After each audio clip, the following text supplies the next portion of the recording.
that feeling? Yeah. That quiet, nagging sensation at the back of your mind telling you that the mainstream narrative you've been fed just isn't adding up anymore. Right. You look around at modern institutions, From the medical establishment to the education system, to the corporate HR department. and you can sense, almost viscerally, that they have been captured. You're tired of being told what to think. And how to act, and what it means to be a man in today's society. Exactly. You are looking for the raw, unfiltered history of how male sovereignty was slowly, methodically eroded over the last century. And you want to understand the actual mechanics behind it. Well, if that describes you, you are in exactly the right place today for this deep dive. You really are. But before we unpack all of that, I need to explicitly tell you right now, hit that like button and subscribe to the show. You do not want to miss the deep dives we do here. Because today's discussion is a comprehensive review of a brand new, absolutely explosive ebook. It's titled Hemp, a Genius Plant by Conrad Reicher. Published in 2025. And I'm going to tell you right out of the gate, you need to go check out Amazon Kindle and Google Play Books to buy this book for yourself. And while you're at it, follow the author at Conrad Reicher on Substack, Twitter, and YouTube. Trust me, by the end of this conversation, you are going to want to read his original words. Because our mission today is to tear into Reicher's ultra-long, incisive, and honestly fascinating manifesto. Yeah, and we need to be clear about who this is for.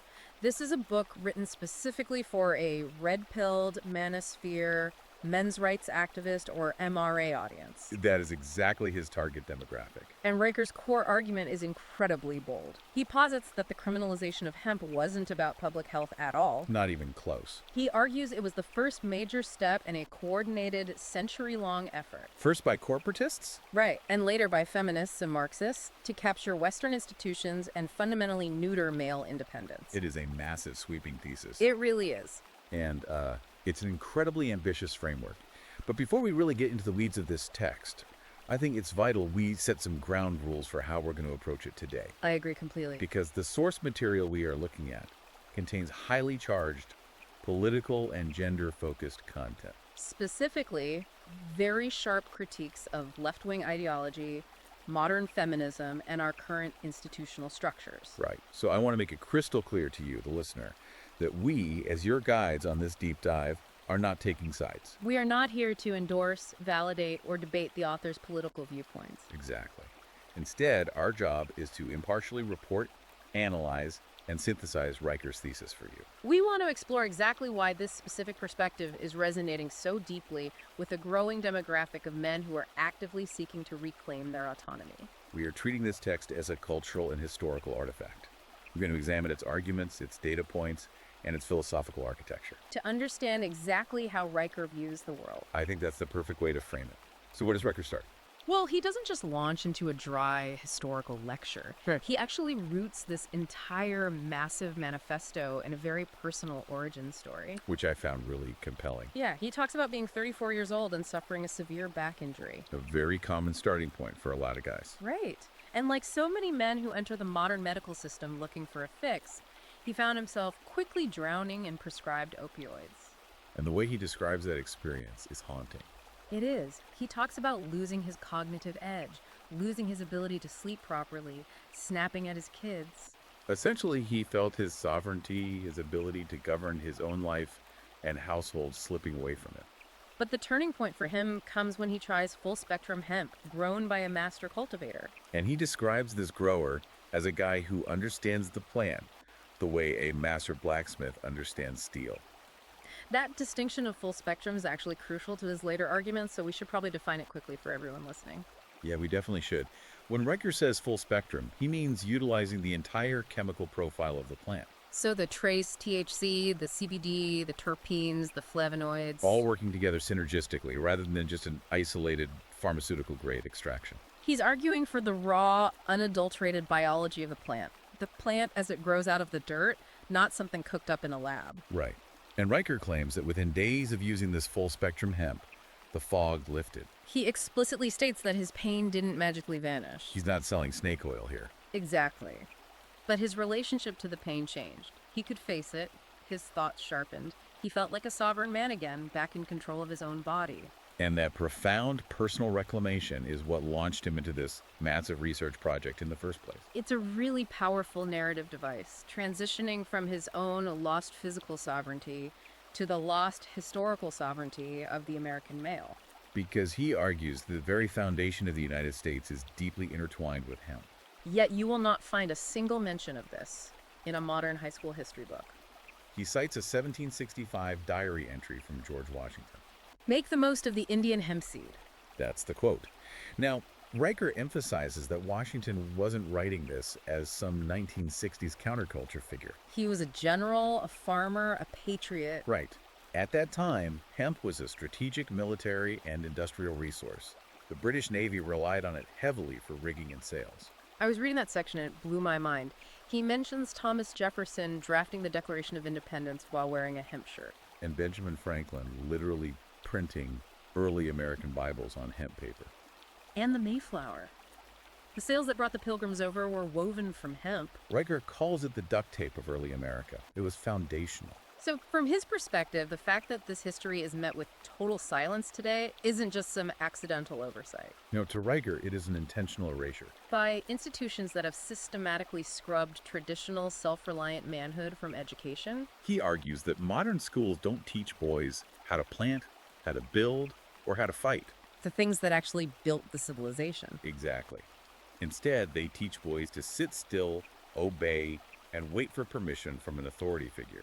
But Riker takes the history back much further than just the Founding Fathers. Oh yeah, he goes way back. He takes the reader on a tour of ancient religious and warrior cultures to show that this plant has always been tied to masculine duty. He brings up the Assyrians who used cannabis as a temple incense. But he draws a very sharp distinction here. The priestly elites used it to sharpen their focus. To endure long rituals, to prepare for spiritual and physical struggle. Right. They didn't use it to, as he puts it, connect with their feelings, or sit around in a circle holding hands. The contrast he draws there is fascinating. It really highlights the culture clash he's trying to expose. He talks about the ancient Scythians using it in heavy, intense rituals to commune with the divine. And Hindu sages consuming bhang before deep meditation. But the most striking example to me was the Augur elite tribes. Yes, that part was incredible. He details how archaeologists found these shamans buried with cannabis in wooden trays deep in the frozen Pazyryk tombs. And Riker is absolutely adamant that these weren't New Age peace and love shamans hugging trees. He calls them elite psychonauts. For the listener who might not know that term, he basically means explorers of the psyche. But in a very structured, disciplined way. They were the guides of the soul, using the plant to protect the tribe and maintain order between the physical and spiritual realms. And this lays the groundwork for perhaps his most controversial theological and linguistic argument. This is where he brings in the work of Sula Benet. Right, Sula Benet was a Polish anthropologist and linguist. Riker uses her work to analyze the book of Exodus. Specifically Exodus 30:23. In this biblical passage, God commands Moses to make a holy anointing oil from a specific list of ingredients. And one of those ingredients is phonetically pronounced cannabosum. Now, for centuries, traditional interpretations and standard biblical translations have translated cannabosum as calamus. Which is just a type of common fragrant marsh reed. Exactly. It sounds incredibly mundane. But Riker, leaning heavily on Benet's linguistic and botanical analysis, asserts that cannabosum is actually cannabis. Bennett argued that the root can means reed or hemp, and bosom means aromatic. And that over time, through various translations from Hebrew to Greek to Latin, the word was simply mistranslated. This is an absolute linchpin in Riker's argument. He is positing that the highest form of religious authority in the Judeo-Christian tradition, direct divine command, sanctioned, and in fact mandated, the use of this plant for the consecration of priests. And the way he uses that translation to mock modern culture is pretty brutal. He points out this massive inversion in modern society. On one hand, you have Orthodox churches today preaching total abstinence against the plant. And on the other hand, you have secular women leading what Riker derisively calls wellness retreats. In places like Malibu or Sedona. Where they sip overpriced CBD smoothies and, as he frames it, cry about their childhood traumas. He argues that both sides have completely hijacked the plant. To his MRA audience, he says that ancient warriors used cannabis not to escape their duty, but to fulfill it. It was a tool for integration, for carrying the heavy, isolating burden of leadership and protection.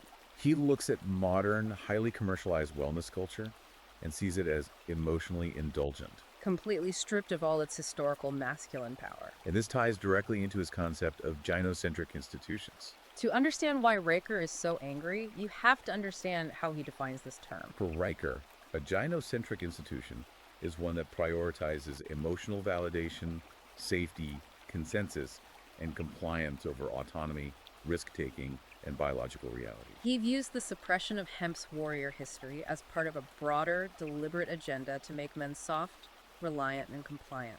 He asks the listener to look at how the ancient shaman has been replaced by the modern psychiatrist. The sacred, arduous ritual has been replaced by the quick prescription pad. The pursuit of vision and clarity has been replaced by the assignment of a clinical diagnosis.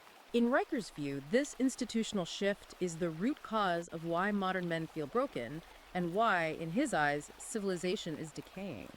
So if we follow his logic and we accept his premise that this plant was foundational to early American self-reliance and ancient masculine duty. How did we get from George Washington demanding we plant it to the DEA kicking down doors and throwing men in cages over it? What actually changed?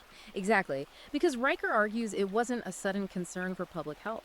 This moves us into his analysis of the early 20th century. He outlines what he calls the unholy trinity of cannabis prohibition. We're talking about Harry Anslinger, William Randolph Hearst, and the DuPont Corporation. Break this down for us because Riker claims this was a cold, documented corporate coup. That's exactly how he frames it. Let's look at the players. First, you have William Randolph Hearst. He was a massive newspaper baron, essentially the pioneer of yellow journalism. But more importantly for this story, he owned vast timberlands. His entire empire relied on wood pulp paper. Then you have DuPont. In the 1930s, DuPont was transitioning from being primarily an explosives manufacturer to a chemical giant. They had just patented synthetic fibers like nylon. And they were developing new, lucrative processes for making plastics and synthetic materials from coal and petroleum. And hemp was standing right in their way. A massive obstacle. Hemp grows up to 15 feet in 90 days. It produces a fiber that is significantly stronger than cotton. And it does so without the need for intense chemical pesticides. You can make paper from it far more efficiently than from timber. And you can make bioplastics from it. So to Hearst and DuPont, hemp was a direct existential threat to their emerging monopolies. It was a cheaper, renewable, decentralized resource that anyone with dirt could grow. And that's where Harry Anslinger comes in as the attack dog. Precisely.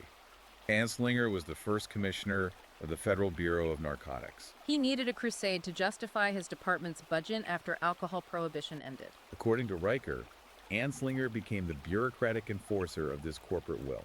Hearst's newspapers began running highly sensationalized, often deeply racist articles linking marijuana to crime. Specifically targeting Mexican immigrants and black jazz musicians. But the actual legal mechanism they used is what Riker finds so insidious. He points out that they didn't just pass a law saying hemp is banned.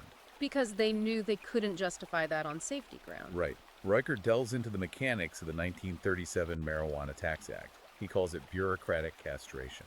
What the government did was place an exorbitant tax on the cultivation, prescribing, and selling of the plant. But the catch was, you needed a special tax stamp to legally pay the tax and do business. And the government simply refused to issue the stamps. It's a classic catch-22, a paperwork trap. Exactly.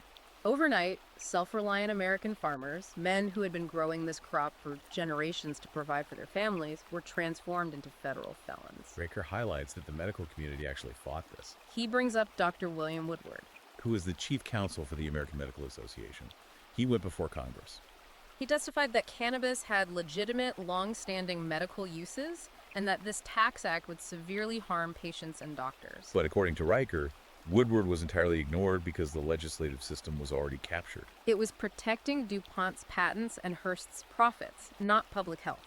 And the sheer hypocrisy of the state during this era is what really fuels Riker's fury. He points to what happened just 5 years later, in 1942. World War II is raging. The Japanese have cut off the U.S. supply lines for Manila hemp in the Philippines. The U.S. Navy is suddenly desperate for cordage. So what does the government do? The USDA produces a propaganda film literally titled Hemp for Victory. They went to the very same American men, the farmers they had just criminalized, and begged them to plant over 350,000 acres of hemp. They needed it for parachutes, for ropes, for the rigging of the ships. They admitted they needed the resilience of this plant to win a global war. But the second the Axis powers surrendered, Riker notes they immediately shredded the program. Classified the plant again and went right back to arresting men for growing it. It is a stark historical contradiction, and Riker uses it to build a bridge to the modern war on drugs. Specifically, Richard Nixon's campaign in 1971. He uses this era to cement his overarching argument about state control over the individual. He cites a very famous, very controversial 1994 interview with John Ehrlichman. Who was Nixon's domestic policy chief. In this interview, Ehrlichman admitted on the record that the war on drugs was a political tool intentionally designed to target and disrupt two specific communities that the Nixon White House saw as enemies: Anti-war protesters and black communities. Ehrlichman essentially said they associated the hippies with marijuana and black people with heroin, and then criminalized both heavily. This allowed them to break up their leadership, raid their homes, and vilify them on the evening news every night. And Riker takes this documented historical fact and applies a very specific manosphere lens to it. He argues that the cultural trope we all know, the lazy stoner, the apathetic, couch-locked loser eating junk food, was an intentionally engineered myth. It wasn't an accident. Why would the state want to promote that image? Riker asserts that the administrative state and the female-coded leftism that he believes runs its institutions are absolutely terrified of the autonomous patriarch. Let's unpack that term, autonomous patriarch, because it's central to his worldview. What does Riker mean by that? Well, think about it from his perspective. An autonomous patriarch is a man who is entirely self-sufficient. He grows his own food, he builds his own shelter. And crucially, he cultivates his own medicine. A man like that cannot be easily taxed. He cannot be drafted into a foreign war he doesn't believe in because he isn't dependent on the state's economy. He cannot be manipulated by modern corporate HR departments or forced to sit through diversity training. Because he simply doesn't rely on the corporate system for his survival. Riker's provocative interpretation is that the system had to pathologize this man's independence. They took his self-reliance and labeled it apathy. They took his quiet introspection and diagnosed it as mental illness. And they took his natural medicine, the hemp plant, and classified it as a Schedule I narcotic right alongside heroin. And he backs up this sociological argument with some very compelling modern data. He highlights a 2018 study from the University of Chicago that looked at states that had legalized hemp and cannabis. The study showed that in those states, there was a 12% decrease in male imprisonment within just 3 years of legalization. 12%. That's a massive shift. Riker uses this to hammer home his point to his readers. Yeah. The right to grow your own medicine and your own fiber is directly, mathematically linked to keeping men out of the prison industrial complex. The system, he argues, is a vast machine built to break masculine will and extract labor, and hemp is the biological tool to break that machine. Which perfectly sets up his transition from the historical and political realm to the hard biology. Because if you're listening to this and wondering, okay, but why this plant? Why is hemp the hill he's dying on? Riker explains that it's not arbitrary, it's written into our DNA. This brings us to his section on the endocannabinoid system. And I'll admit, some of the biology went a bit over my head. Can you break down what Riker is actually talking about here? What is the ECS, and why does he think it's the biological blueprint of the male brain? Absolutely. The endocannabinoid system, or the ECS, is a complex cell signaling network inside the human body. It was only formally identified in the early 1990s by researchers who were actually studying how THC affects the brain. What they discovered was that the human body produces its own cannabinoids, endocannabinoids, and has specific receptors designed to interact with them. Riker explains that this isn't some random biological quirk or an evolutionary accident. It is a precision-engineered network that maintains homeostasis, or balance, across almost every major system in the body. He details the two main receptors, CB1 and CB2. Right. And he maps those receptors directly to masculine traits. He explains that CB1 receptors are heavily concentrated in the brain and the central nervous system. Their primary job is regulating mood, memory, pain perception, and aggression. And as Riker points out, if you are a man in a leadership position or a man facing adversity, these are the exact traits you need to command. You have to manage your natural aggression so it's useful, not destructive. You need to remember your training under duress. You need to control your mood when the pressure is on. He basically says the CB1 receptor is the control panel for stoicism. That's a great way to put it. And then you have the CB2 receptors. These are found mostly in the immune cells and the peripheral tissues, and they primarily govern inflammation. Riker writes that for elite athletes, soldiers, laborers, mechanics, men who push their physical bodies to the absolute edge to provide and protect inflammation is their constant companion. It's the physical cost of their labor. The ECS is nature's built-in recovery system. It manages that inflammation. But, Riker argues, because of our modern, highly processed industrial diets, chronic sleep deprivation, and the beastline stress of modern life, our natural ECS is severely depleted. We are running on empty. And this is where Riker draws a really sharp, aggressive contrast between the natural regulation of the ECS and the synthetic solutions offered by Big Pharma. He views the pharmaceutical industry not as healthcare, but as a direct extension of that system of control we were talking about earlier. He brings in some staggering economic data from IMS Health to illustrate his point. According to the numbers he cites, the lifetime revenue generated by a man who is kept on a daily, chronic regimen of SSRI, antidepressants, and painkillers exceeds $1.2 million. Let that sink in. $1.2 million extracted from one man over his lifetime. Contrast that with the lifetime revenue of an occasional cannabis user who grows his own plants or buys locally, which Riker estimates at around $12,000. It's a massive financial discrepancy. For Riker, this isn't about treating illness, it's a subscription model for human suffering. He believes the medical system is highly incentivized to keep men chronically ill, emotionally blunted, and dependent on synthetic patented chemicals, Those chemicals generate massive shareholder profits. allowing men to grow a weed in their backyard for pennies. Completely shatters that economic model. To bring this abstract biology and economics down to a visceral level, Riker tells the incredibly powerful story of Sergeant Jacob Lightfoot. This was a story that genuinely stuck with me. Lightfoot is a Marine veteran that Riker met while traveling in Colorado. Like a lot of guys coming back from intense combat deployments, Lightfoot was struggling. He was diagnosed with severe PTSD. And what did the VA do? They handed him what Riker calls a chemical straitjacket. They gave him a cocktail of oxycodone for his physical joint pain, Xanax for his panic attacks, and Prozac for mood stabilization.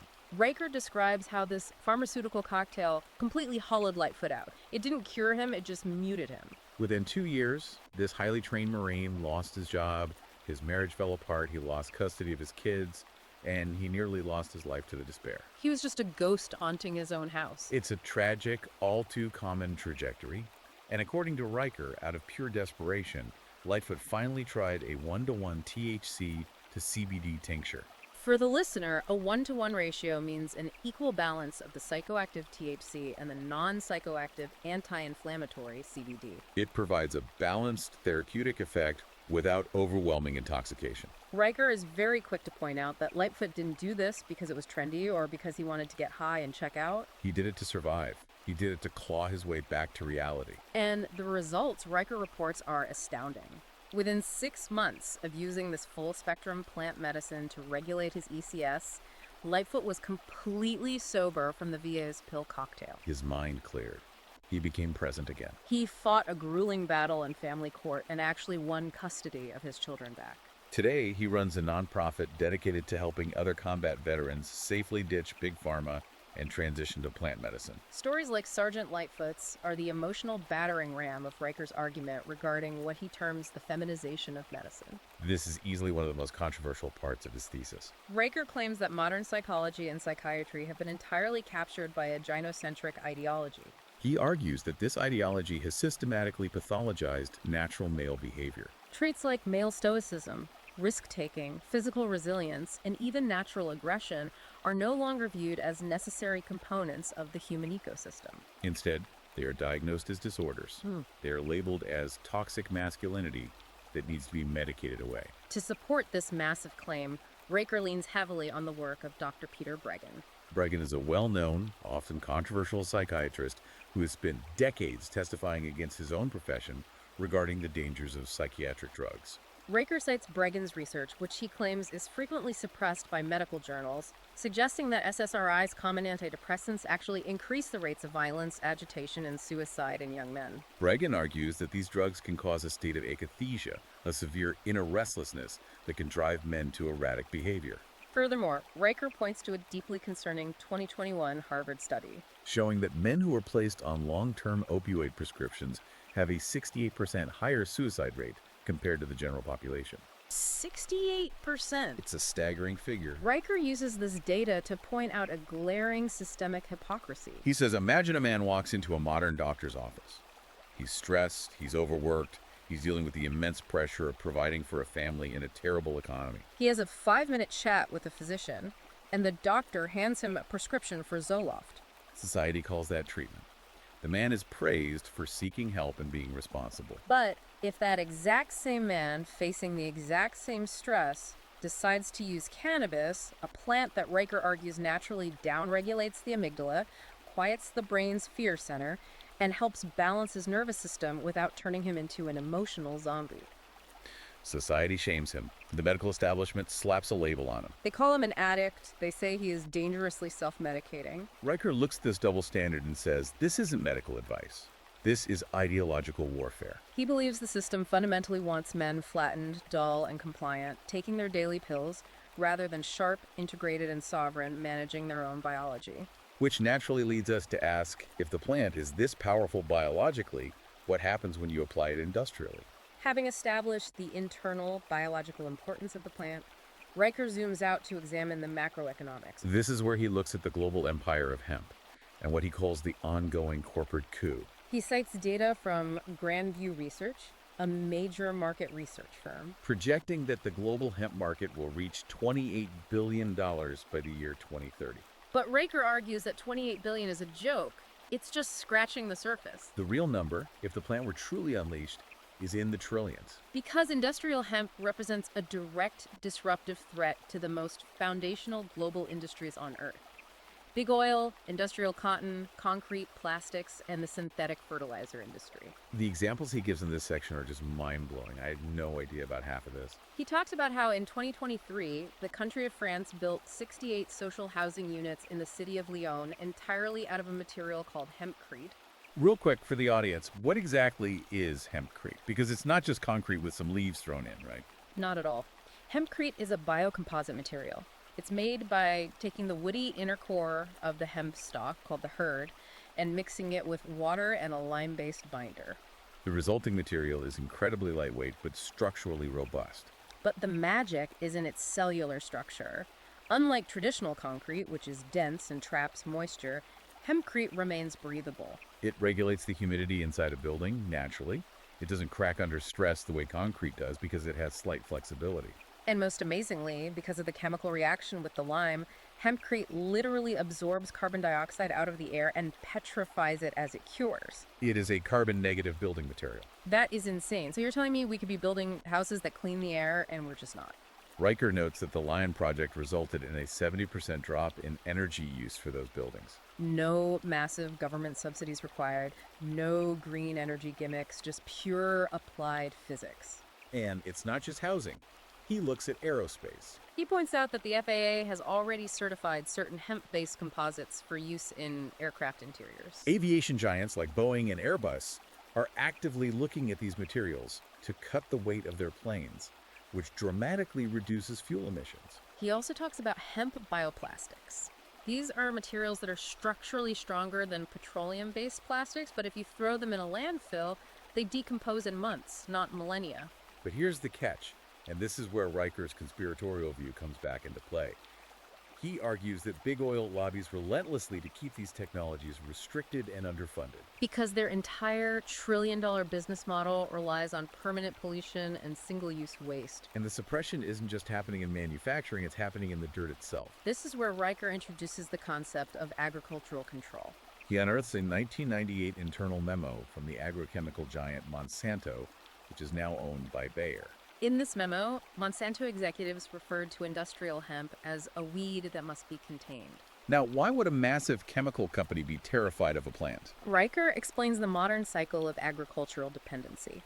Today, farmers are locked into a system where they must buy genetically modified, patented seeds every single year. Riker brilliantly likens this to DRM, digital rights management, but for dirt.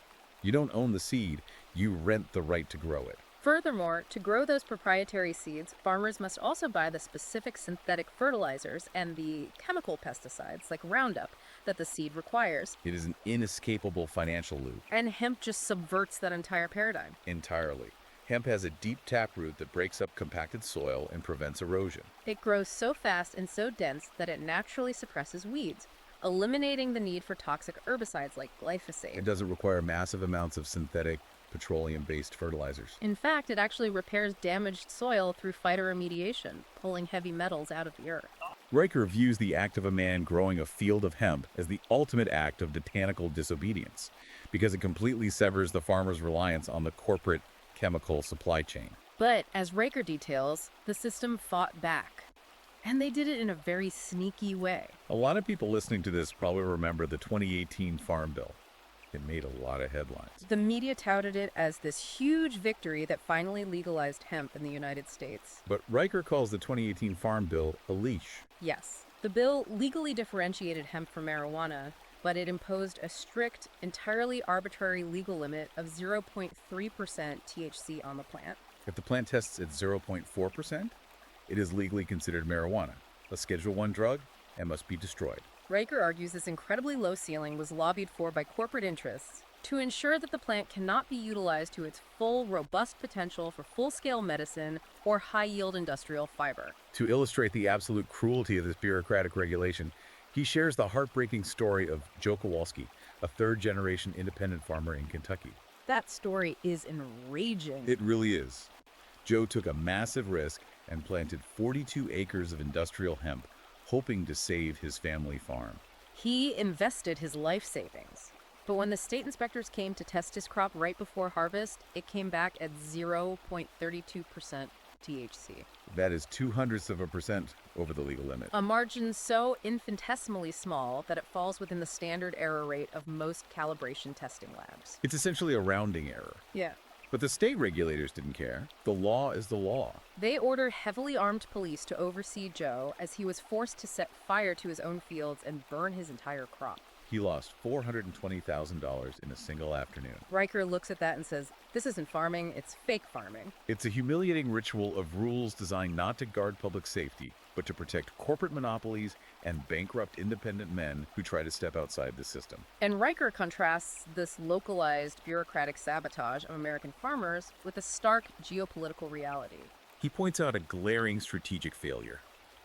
Right now, the People's Republic of China controls roughly 80% of the global hemp textile production. While the USDEA is raiding warehouses in Nebraska over 0.4% THC readings and financially ruining men like Joe Kowalski in Nebraska. Chinese state-run conglomerates are aggressively mass-producing hemp-based ballistic fabrics, biodegradable electronics casings, and military-grade composites.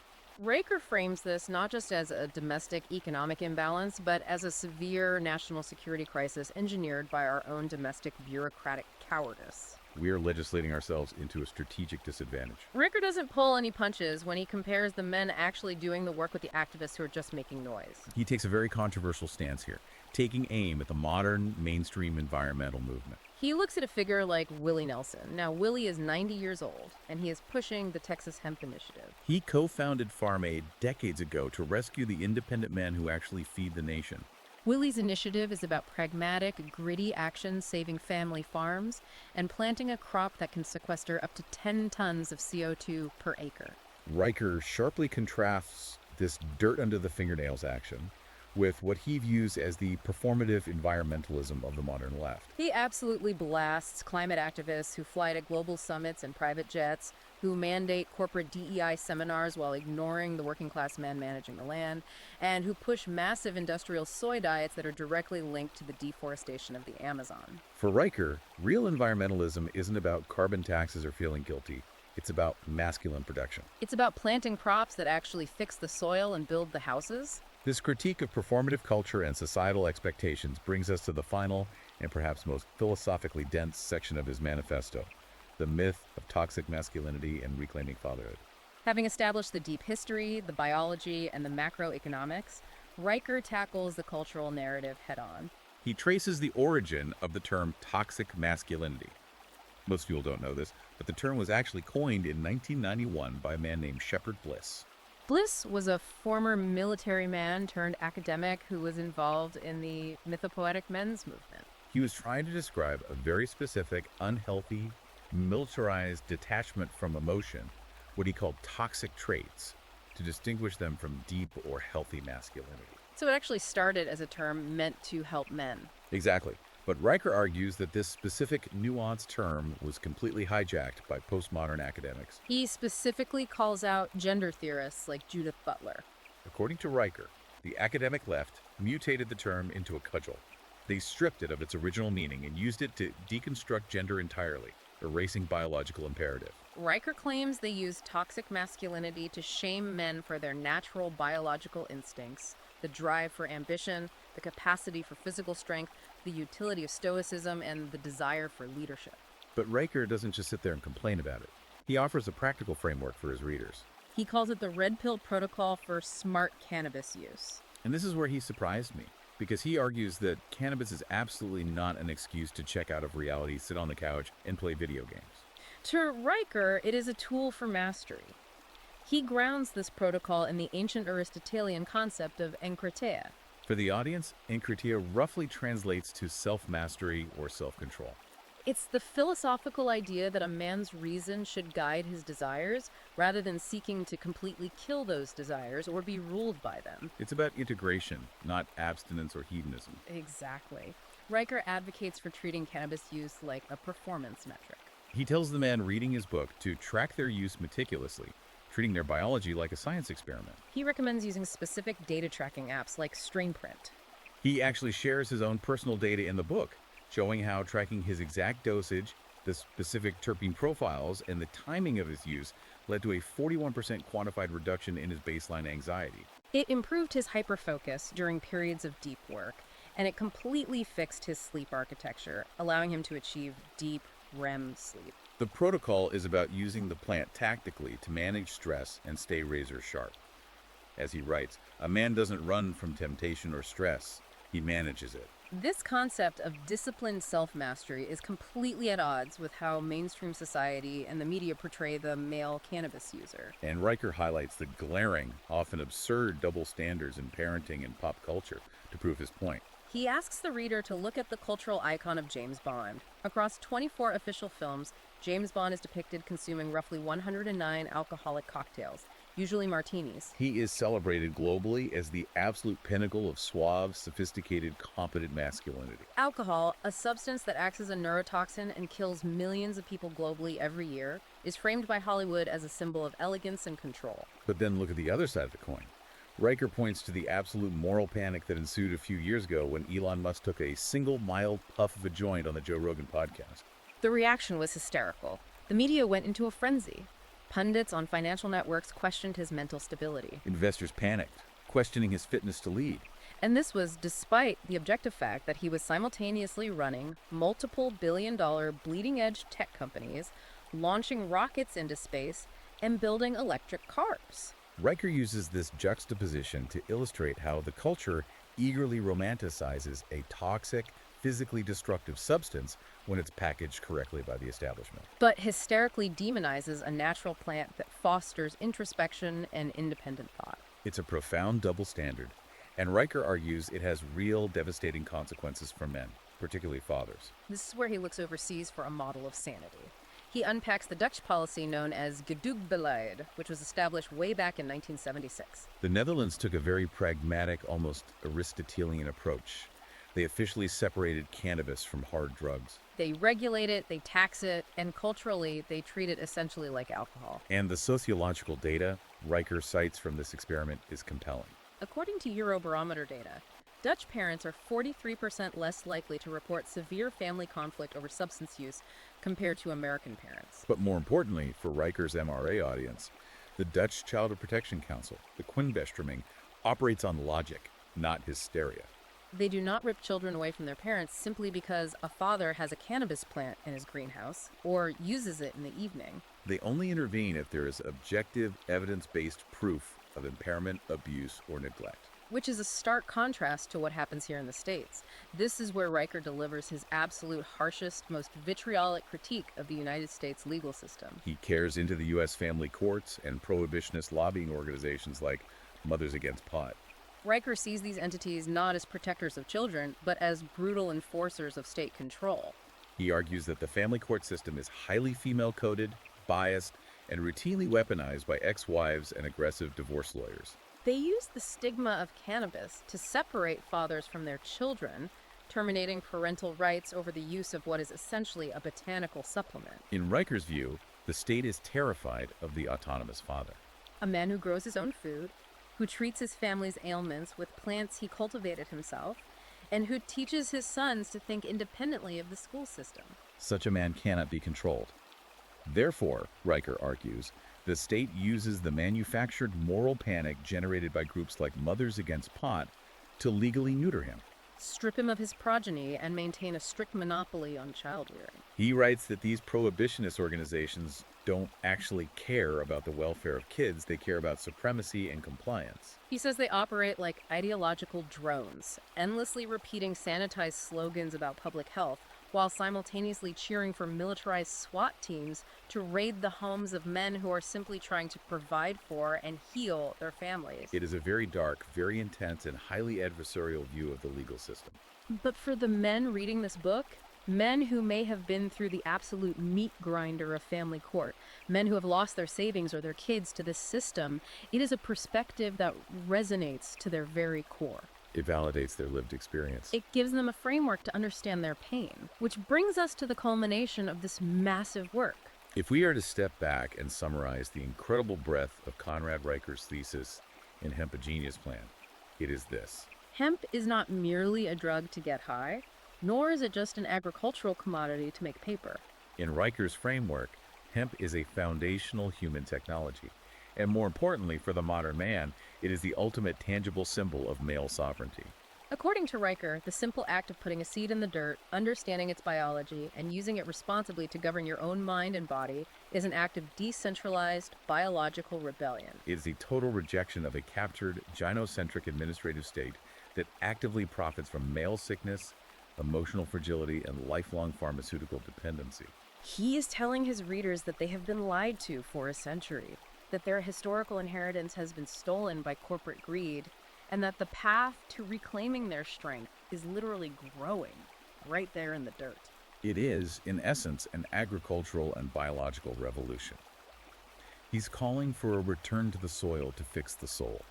And whether you agree with his intense political framing, his views on gender, or his historical interpretations, you simply cannot deny the sheer volume of history, scientific data, and raw passion he has poured into this argument. He has built a fortress of a thesis. He absolutely has. It's a call to arms, just without the guns.